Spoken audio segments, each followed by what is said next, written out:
raining fiery death on your foes. I've never had more fun than I have this season playing a fire sorcerer. The Starfall Coronet is incredibly pleasing, wonderfully visual, and also insanely powerful. I've tested this a lot, and I'm so excited to share all of the knowledge I've gained over the past couple weeks. Greetings Internet, DDA here, and I wanted to showcase my Meteor Fireball build for you all. It's extremely powerful. It clears tier 100 with ease. Not that it really matters that you do tier 100 these days. I actually just farm tier 90s because it's easier and there's no gear difference between 100 and 90.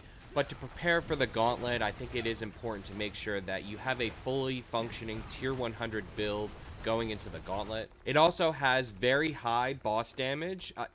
Of course, not as high as Charge Barb. No one is going to touch that. But it does one tap Beast in Ice before he flies up, so really good there. And then likewise, all the other bosses, you'll do a respectable amount of damage. It will take you considerably more time than a Barbarian, but we can't compare ourselves to the most overpowered class. We actually make some choices in the build to greatly increase our boss damage, so I will be going over those. So starting out here on your bar, you'll have Teleport, Ice Blades, Flame Shield, Lightning Spear, Fireball, and Meteor. Now, I did release a first version of this build before the season released, and I think I got most of the things right in that video. One of the things that I needed to adjust was the Seneschal construct doesn't apply vulnerable as often as I would like. You'll often find in situations with you as the sorcerer, you're teleporting ahead of the Seneschal and attacking mobs before the Seneschal has a chance to catch up to you. So that's what Lightning Spear is really good for. That's why we swapped the Ice Armor for Lightning Spear. And you'll find that you don't really need Ice Armor because the Meteor is giving you a barrier every time with your protection ability because it is a cooldown ability. So you're getting a lot of barrier from Meteor. You're getting a lot of barrier from every other skill on your bar besides Fireball. So it's okay. It works out really well. Lightning Spear also gives us an easy access to lightning damage and likewise an easy activation of the Elementalist Glyph. So I really like it. It has a great spot here, and most of the other guides online are using this, and this is a great setup. Going over your skill tree, you're going to put 2 points into Firebolt. You're going to max out Fireball and take it to Destructive because we're going to be scaling Critical Strike. And then as well, take Elemental Dominance for the extra damage on Meteor and Fireball. I only had room for 1 point into Flame Shield, but I did manage to grab the Enhanced Flame Shield, and this is great because of some gear choices that we make that I'll go over later. We really like this movement speed to help us cap out our Esu's Heirloom. We also took Teleport to Shimmering for the DR, max out on Glass Cannon, and the 1 point in Elemental Attunement for the Lucky Hit. Of course, you're going to go with your classic defensive suite, 3 into Mana Shield, 3 into Protection.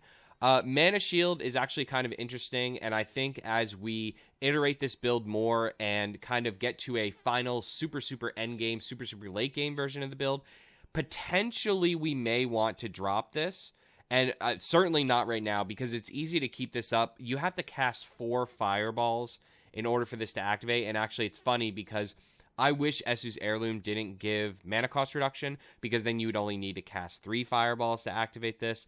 But it is 4 fireballs to activate this, and you end up casting less and less fireballs as you get more of an advanced version of this build, and I'll talk about that more in the future. But as the build stands now, I can keep this up permanently, so it's here for now, but I just wanted to note that there may be a version of this build that actually drops this. Got 3 into Precision Magic because there is a form of enchantments that we use that use Lucky Hit. We do sometimes use the Meteor enchantment. The enchantments in this build are actually very interesting. I'm going to have a separate section dedicated to talk about the enchantments, but this is here for when we swap to the Meteor enchantment. We max out on Ice Blades for the extra cooldown on Meteor. We max out on Lightning Spear for the extra stun, so we actually have CC in this build. And then likewise, we grab Conjuration Mastery because we can have a couple summons out and it's just extra damage we're adding to the build. Going down to the Mastery skills, max out on Meteor, and I have tested a lot between Wizards and Mage's Meteor. You know, Mage's Meteor is just clearly better when you are scaling the impact damage of Meteor. It makes it so much more easy to use. You're getting plenty of immobilized triggers from the crippling flames. You know, we have high lucky hit in this build. You're getting plenty of triggers from this. You do not need the Wizard's Meteor. Now, if I was a, say, burning build and I wanted to save these points to make sure that I got more ultimate skills, then I would probably switch to Wizard's Meteor because I didn't care about the impact damage as much. But if you are scaling impact damage, it is imperative that you actually hit the Meteor. And as I'm going to go over in a little bit, this build is not easy to use. And I think that's what a lot of people are struggling with right now. You only have 2 shots of the Meteor, and where you aim your Meteors are very important. And this helps with that. Of course, we're going to max out on Inner Flames, Devouring Blaze, and Crippling Flames. And then we actually take no ultimate skills. Nothing here at all. Now, there is a world where you can grab Warmth. Like if you would say, if you wanted to grab Warmth, you could move over to Wizard's Meteor, drop Crippling Flames. I don't recommend that though. Alternatively, you could actually drop points out of Conjuration Mastery because it's only adding like 6 to 12% damage, which is good but not crazy high. Or you could even drop points out of Precision Magic to grab the points into Warmth if you really, really wanted it. But I don't feel it's necessary because everything is just dying. So I don't really think Warmth is needed. That's why I dropped it to save the points. And then, of course, we're running Isu's Ferocity for the crit damage and critical strike damage. Now, I've also been seeing guides online.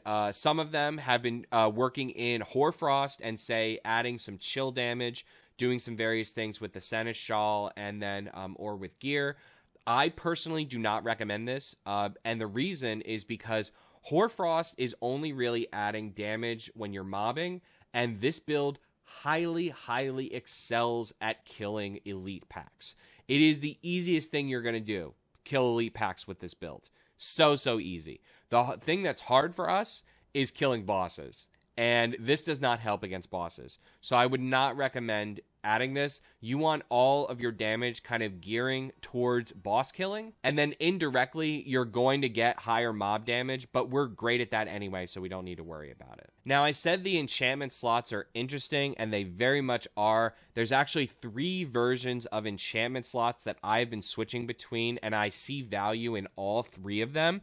This right here with the Firebolt enchantment and the Fireball enchantment is my speed farming setup. This is when I want to kill mobs that are weak and just fast and run dungeons quickly. And I do use this setup because the Fireball enchantment adds an incredible amount of AoE damage to this build. It is insane. So it is really, really high, way more than Meteor enchantment, trust me. And then when you're moving quickly, it's easy for you to just apply Burning, get that Devouring Blaze attached and active, and then, you know, you just explode everything and kill everything very, very quickly. This is definitely the speed farming setup. If you were doing hard dungeoning, where you had a combination of mobs that were hard to kill and bosses, I would use a setup that's similar to this, where you're using Meteor enchantment and Fireball enchantment.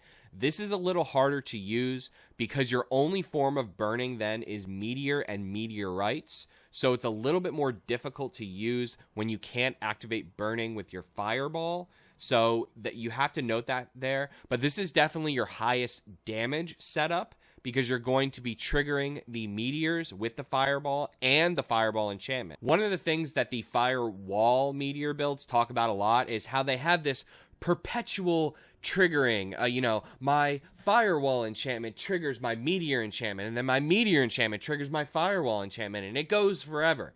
Hint, it does not go forever. The mobs die, and when you're using it against single target, it does not go forever. But hey, us Fireball users and Fireball lovers, we can do the same thing, except in our version of it, everything dies. Because you'll kill one mob, that will trigger an explosion with the Fireball enchantment. The explosion has an incredibly high lucky hit of, 50% or higher if you stack more lucky hit on your build.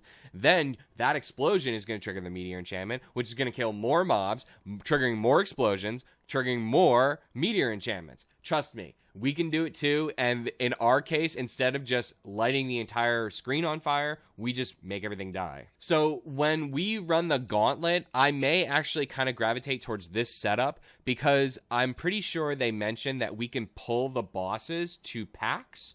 And if that is the case, it would actually be beneficial for us to pull the boss to a large pack, group everything up, and then explode everything with the Fireball enchantment. We could do massive damage to the boss with the Fireball enchantment by stacking like 30 mobs on top of him and then just exploding everything. So this may be the setup that I take into the gauntlet. Now, the final enchantment setup that I want to go over is what I'm calling the boss killer setup. This is when you are farming Uber bosses, you're farming Uber Malphus, you're farming Uber Duriel, and you want the maximum single target damage that you can possibly have. Obviously, there's no reason for us to run the Fireball enchantment in that case, so you switch the Fireball enchantment for Ice Blades enchantment. And this is actually really strong for us because Meteor is a cooldown, meaning our main damage skill is a cooldown. You're going to be activating a lot of Ice Blades. It's very easy for you to have 2 to 4 Ice Blades in play at once. The Ice Blades are all going to be hitting, triggering your Meteor enchantment, making you do more meteors and more often. Very, very strong. It's also going to give you a lot more on the Conjuration Mastery as well. And the fact that we don't play Firebolt enchantment against bosses, we don't really notice it. It's very easy to keep permanent burning on a single enemy, so that's not an issue at all. So I really like the versatility of the enchantments.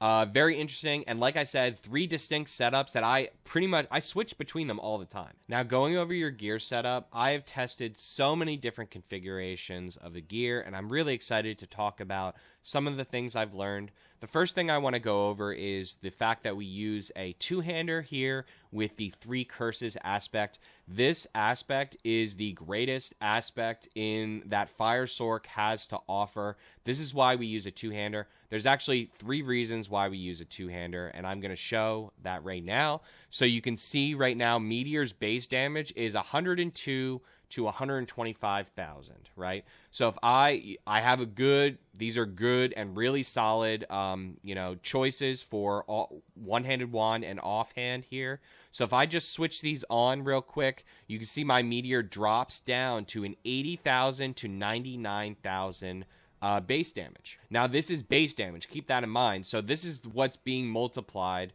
to all of the, with all of your effects. So losing that 25, 26, close to 27,000 damage off of the base damage of Meteor, it equates to about a 25% damage reduction off of the skill, the base damage of the skill, which then is further multiplied. So it ends up being a lot more. But then likewise, you're not getting the doubling of the 3 curses, right? And that is actually taking away a lot more multiplicative damage as well. All in all, you're probably losing 40 to 50% damage by using a one-handed off and an offhand, which when you're using a cooldown-based ability, to me, I don't think it's worth it. What you are gaining is the lucky hit and the cooldown. So if I just compare real quick about the cooldown, I have a 5.4 second cooldown with my one-hander. If I equip my one-hander and offhand, which my offhand, it does have a cooldown reduction roll. It's not crazy high, but that's okay. So it goes to a 4.5 second cooldown. So what am I getting? 5.4 to 4.5, that's 0.9 seconds off the cooldown. Now, another thing to note is I do not have a cooldown reduction roll on my amulet, so this will actually go down even further when I have that cooldown reduction roll because of diminishing returns. The lucky hit I feel that you get from the wand is pretty negligible. You're only getting around a 1 to 2% chance of triggering the Meteor enchantment extra. Really, the wand and focus setup is mostly for if you have more lucky hit triggers. Like if you're doing an X-Fall based build, I think that's the best way to go because they like the lucky hit more. But since we're scaling Meteor impact damage, us losing 40%, 50% damage off of the Meteor impact is just unacceptable. It's just not the best setup. So going over the rest of your gear here, of course, you're going to use the Starfall Coronet. You get this off of Beast and Ice, and then you can actually get it off of pretty much any dungeon. I found my first one in a tier 80 dungeon at around level 90 or something like that. And then, likewise, I found this one from Beast and Ice. Now, I think it was Nick2 who released a video who said that if you don't have a 7 cooldown on this or lower, it's pretty much unplayable. And I had an 8 for a while, so I agree. There is a lot of that statement that I agree with. It gets really clunky. Like, if you had higher than 8 was like my limit.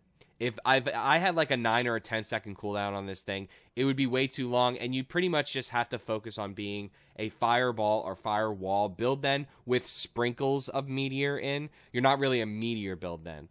When this becomes a true meteor build is when you get to that 7 or 6-second cooldown, and you can get to like a 5-second cooldown on the meteor. Likewise, the chest I'm running is really interesting. I'm going to talk about Juggernauts. Juggernauts is ridiculous. It's broken. It will be nerfed. I guarantee it will be nerfed because they nerfed Disobedience a few times already. So, I mean, they did that in the beginning, and they came out with Juggernaut, who has a downside, like 100% increased evade cooldown, especially with Esu's Heirloom. Like, it makes things a little clunky because we can't keep that dash movement speed up 100% like we could before, but the Juggernauts is well worth it because the Juggernauts allows you to actually cap out on your armor with a single armor roll. Insane. You can see my armor's at 16 right now, but that's because I have an additional armor roll. If I just put on my Tibalt's Will, that does not have an armor roll, and I don't have an armor roll in my amulet, I'm still sitting at armor cap. This is insane. And I don't even have a 925 chest. I don't have a maximum armor roll, and I don't have a capped out Juggernauts. Like, hello. Like, you can cap out on armor very, very easily without even getting perfect rolls. Juggernaut's OP. Then, of course, likewise, we are going to go with your classic damage reduction chest. Damage from close, damage from distant, damage from burning. There's actually a world where flat damage reduction versus damage from burning is actually better because in that one setup, it's a little bit harder for us to apply burning. So I would maybe mess around with that. I actually kind of value damage reduction, flat damage reduction, and damage reduction from burning as even in this build because if you go with a full damage, full meteor setup, then it's a little bit harder for you to apply burn. And the other thing I want to note is you could get max life rolls on this gear. I would not recommend that, though. You want all the damage reduction because your life is barrier, right? So you're getting all your life from barrier, activating meteor, activating all your cooldowns. So you want that to be your life, and you want all the damage reduction to come from your gear. There's also a lot of people online that are saying that, you can run Raiment, and I like using Raiment in the Firewall version of this build because you want to pull them into your firewalls. But in the Fireball version of this build, we prefer to play from distance, and I'm going to show you why on this training dummy. So if I stand from a reasonable distance and I cast my Fireball, I can hit 3 fireballs on this guy. But if I move close, if I move right by him and cast, I only hit 1. See that? Only hit 1. So if you use Raiment and you pull everyone together, it actually makes Fireball a lot less damage and a lot less efficient. You're only hitting once on the mob. So now granted, Meteor becomes better, right? Because you just do this twice and hopefully everything dies. But of course, with Raiment, comes a lot of, it's a double-edged sword. And certainly if we had Raiment, we could not run Tibalt's Will. And I prefer Tibalt's Will in this build for several reasons. And one of them is the Meteorites, and I'm about to talk about the Meteorites. So on your gloves, of course, we're using Gloves of the Illuminator. These are just so good. They're so good for lucky hits because your Fireball is going to hit 2 to 3 times on every mob that you cast it. So if you have a large pack, you'll trigger 20 or 30 lucky hits pretty easily, and you will see lots of Meteor. Meteor Enchantment actually overperformed from what I estimated with Fireball. You will almost summon a free Meteor, like the 2 free Meteors, every time you cast Fireball on a pack when using the Meteor Enchantment. So it's close to that often, which is just extremely impressive. So a lot of that is coming from Gloves of the Illuminator and the bouncing and the multiple impacts of the Fireball with the high lucky hit. Now, in a world where we get our cooldown reduction so perfect that we are just continually casting Meteor, like if Meteor only had a 3-second cooldown, there is a world where we could almost just cast Meteor 100% of the time. If that world ever came to be, and let's say we were using the Ice Blades enchantment more often, Like, we would switch to Ice Blades and then the Meteor enchantment. In that world where we're just permacasting Meteor, of course we would drop Gloves of the Illuminator then, because then we're really no longer a Meteor Fireball build. We're more of a Meteor build. But for now, the usability of Fireball, there's no question. Gloves of the Illuminator, A+. And of course, because there's only one stat on this glove that helps your Meteor, and that is the critical strike chance, you can see that I have a 29% here, which is really high. It's not good. You know, I'm losing a lot of damage there by having such a large damage reduction on my Fireball. But this is the best one I found with extremely high critical strike chance, which we absolutely need to scale our Meteor's damage. So I would recommend you actually prioritizing the critical strike chance on these gloves over every other stat on the glove to make sure your Meteors were critting. Now, your pants, obviously, we are using Tibalt's Will. I just found these last night, actually. I've been running with these pants instead for the longest time. You know, it took me forever to find a Tibalt's Will, so I know probably many of you out there do not have Tibalt's Will. So this is the pants that I was running for a while. They're great. Of course, Tibalt's Will is just clearly higher damage because you're trading the +4 Meteor for the 40% multiplicative.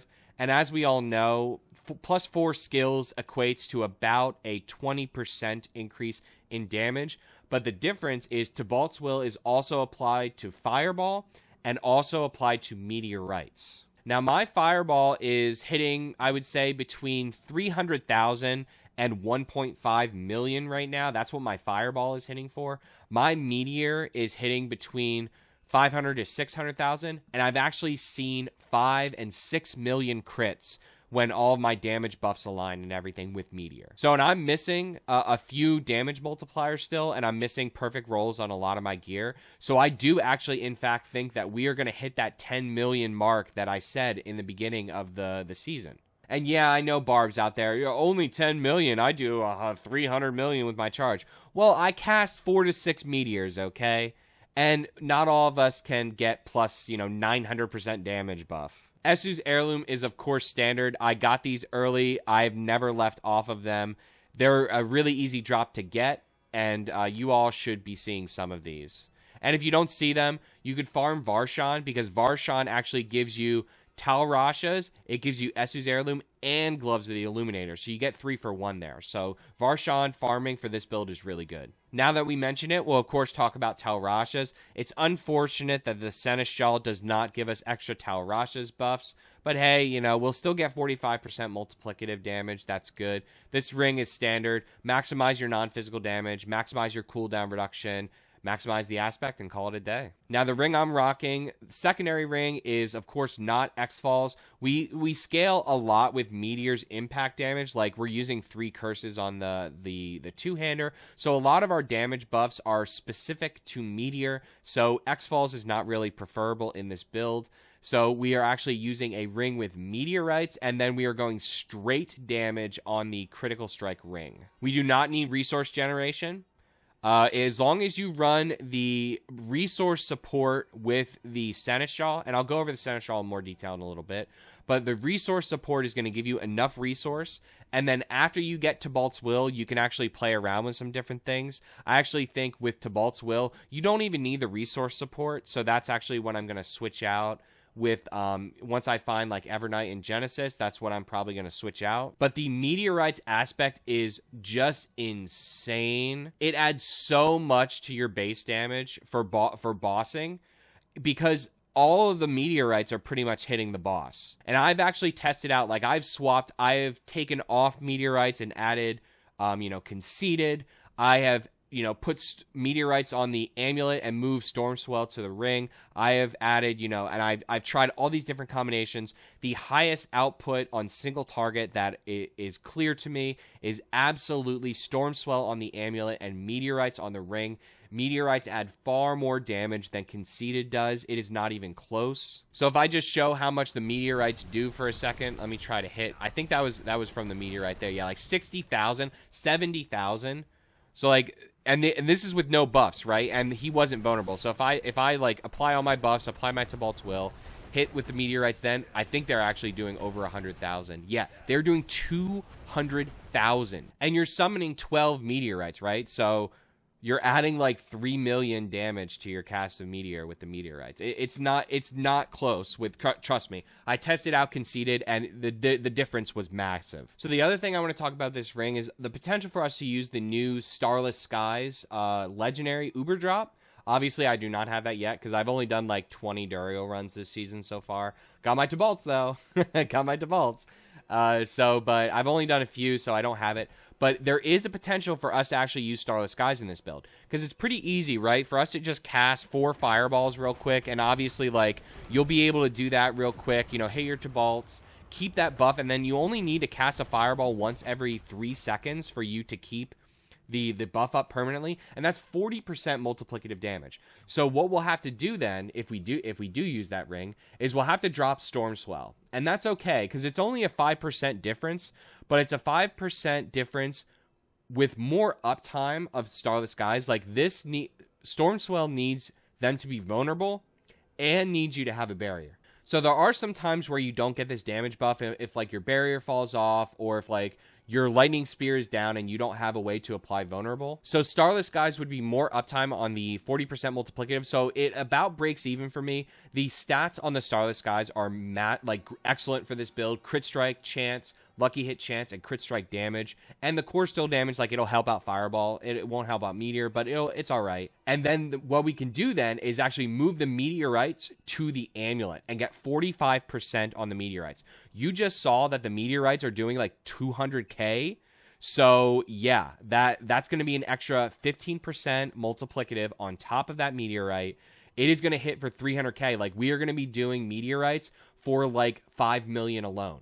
So I do think the final version of this build probably uses Starless Skies and then moves the Meteorites to the Amulet. But for now, for my Amulet, I'm running Storm Swell on there. It is extremely strong damage boost.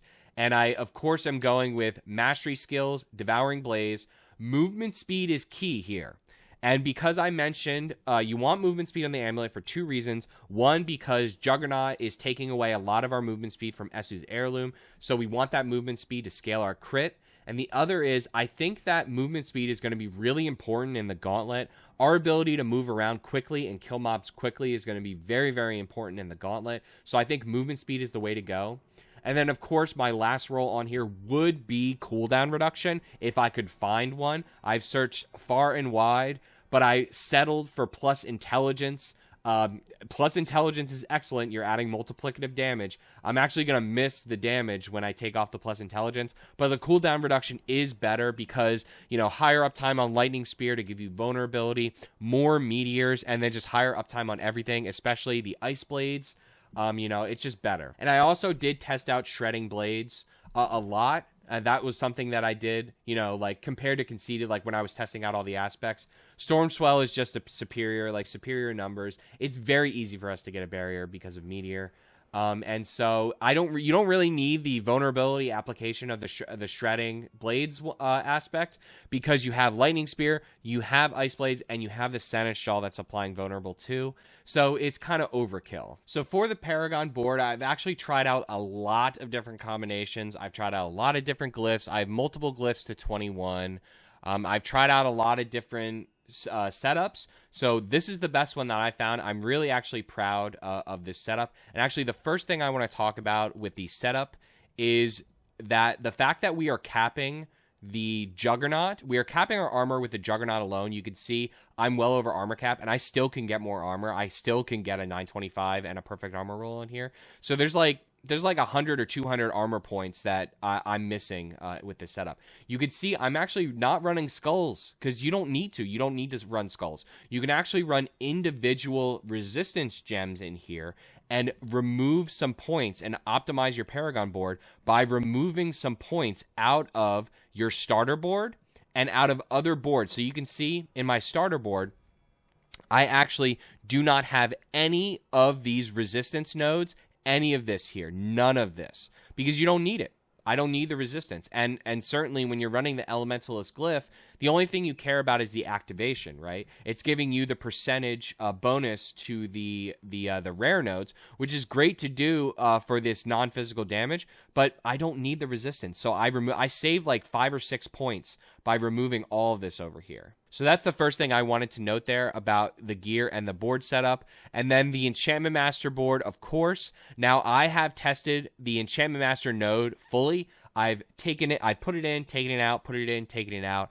It is really good when you're using the Meteor enchantment. When you're using the setup that I showed, that is the ultimate the ultimate damage setup, which is when you're running the Meteor and the Fireball enchantment. This setup, or actually even the boss killing setup, right? These two setups, the Enchantment Master node, are actually pretty damn good. It's pretty amazing, to be honest. But when you're doing speed farming and you have a speed farming setup, the Enchantment Master node's not great because who cares about the extra damage on Fire Bolt enchantment?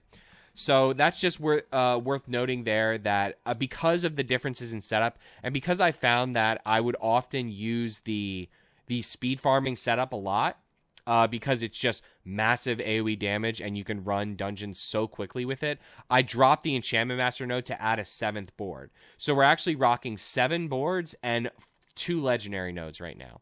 But in the Enchantment Master node, you're going to, Enchantment Master board, you're going to grab all this non-physical damage, throw in your reinforced glyph, which is just excellent. Like we said before, Meteor is giving you a barrier every time you activate it. That's 15% DR, you're getting a ton.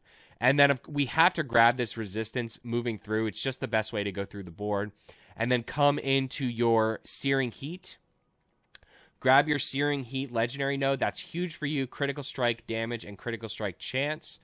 Grab this this extra fire damage here. And then likewise, this is where I put Flame Feeder. Now, if you were running the ultimate damage or the boss killer setup, it may actually be better for you to put Exploit in here. Just because it would be higher uptime than Flame Feeder, and that is a consideration for you to have.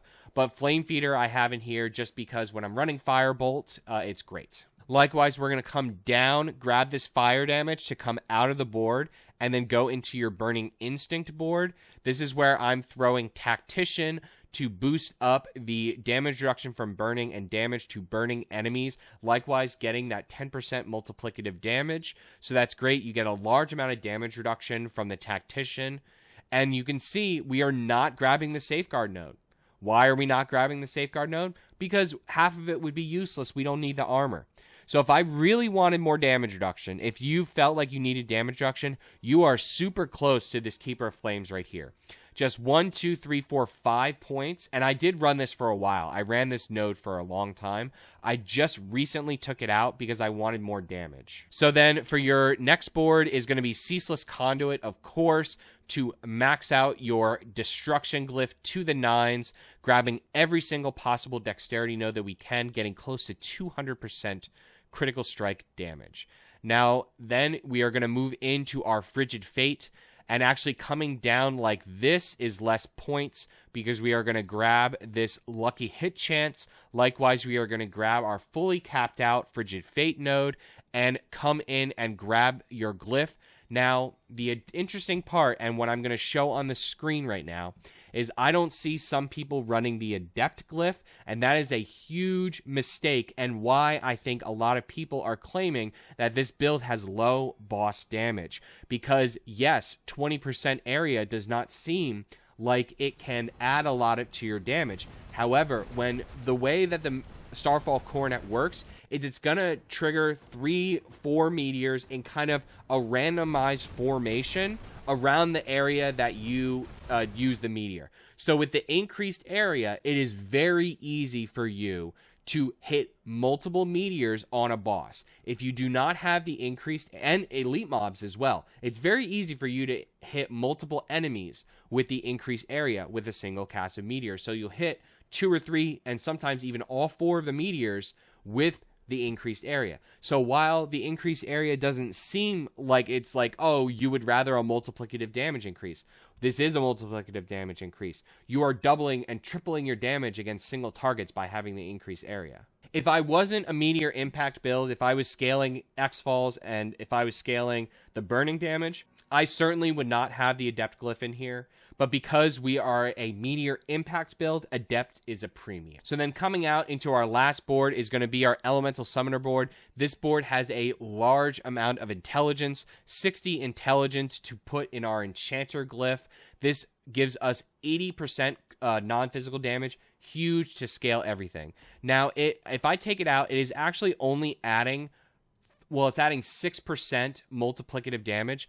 So that is worthy to note there. And there are configurations you can do. You can see that like up here, I'm missing like 10%. I'm missing 15% non-physical damage up here. So if I grabbed all that, it would only actually be, I think, 4%. Like, let me just do that real quick and show you, just so you can see. If I take out those 4 points, and then I add in these up here, and then if I look at my Frigid Fate, then it is going to be, 26%. So it's actually, there is an argument to be made, since Enchanter is only adding 4% multiplicative on Frigid Fate. You could actually use Exploit, and then we would kind of use a different board. But I do think that this just is high damage overall, like the 80% additive non-fizz on everything. The fact that sometimes we don't have... vulnerability up, like vulnerability does drop off sometimes, right? So it's not up 100% of the time. This is up 100% of the time. And the only reason why I'm capping out so well is because I have pretty much a near max roll on my Tal Rasha ring. So if you didn't have Tal Rasha, or you had a low roll on the non-fizz damage on Tal Rasha, this would be better. But I wanted to note that it may be better to add Exploit in here, and I still have a little bit more testing to do. And there you have it, your Meteor Impact Fireball build. Like I said, my Fireball is doing between 300,000 and 1.5 million. My Meteor is doing between 500, 600, 700,000 and upwards of 6 million. It's just a high damage, high impact build. It's extremely pleasing to see all the visuals from the Meteorites and the Meteors raining down fire on your foes. The large explosions just taking out elite packs and elite mobs. So satisfying. And the boss damage is good. It's not bad. It's not the highest boss damage in the game, but it is respectable.